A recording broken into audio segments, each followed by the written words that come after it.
Hello, my name is Maria and I'm going to be helping you to learn how to introduce yourself in English, which is very important for when you meet a new person, when you start a new school, when you start at a new workplace, anytime really where you're meeting new people and you want to introduce yourself and tell them a little bit about yourself.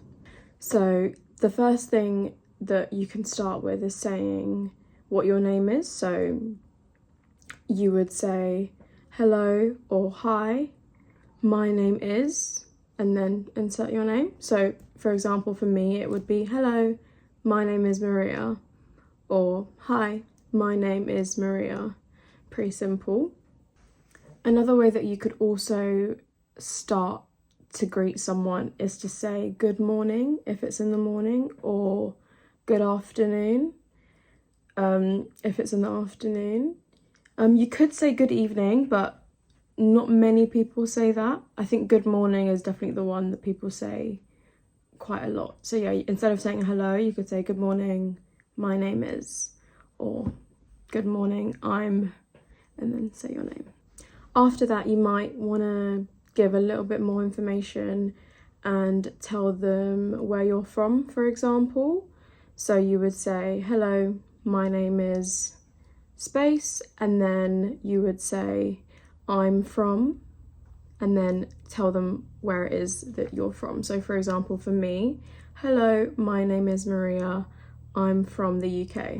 That's just like a nice little way of kind of building a little bit more of a connection with someone. If you can tell them where you're from, they might tell you where they're from. You can even add more information and say like where you live. So for example, for me, I was born in Brazil, but I live in London. So I might say I'm from Brazil and I live in London. So if you put it all together, it would be hello, my name is, so I'll start it from my perspective. If you put it all together, you could say hello, my name is Maria, I'm from Brazil and I live in London.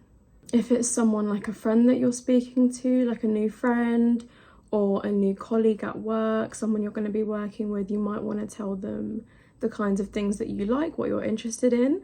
So you could say, I like reading, or I like dancing, or I like cooking. So any kind of thing that you do in your spare time, you could say that. So if you put it all together again, you could say, I'll use it from my example, but you can insert where you're from, your name, what you like, where I've put my examples. So from me, it would be, hello, I'm Maria, or hello, my name is Maria.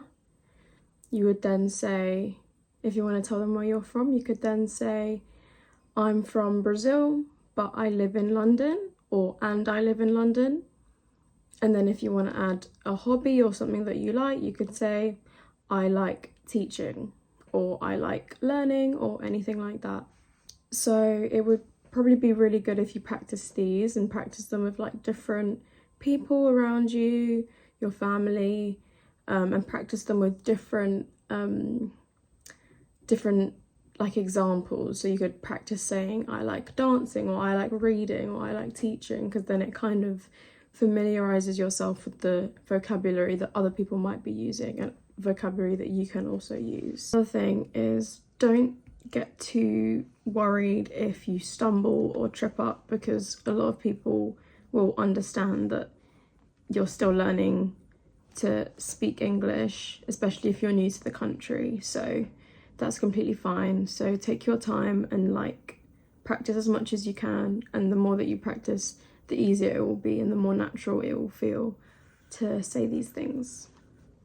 I understand that it can be very scary sometimes and nerve-wracking speaking to a new person in a new language, but it will be something that's really rewarding once you get the hang of it, because you'll be able to communicate and make new friends and build new relationships with new people. So it will be really good in the long run. So yeah, it was nice to speak to you today. Hope you enjoyed, hope it was helpful. Thank you, bye.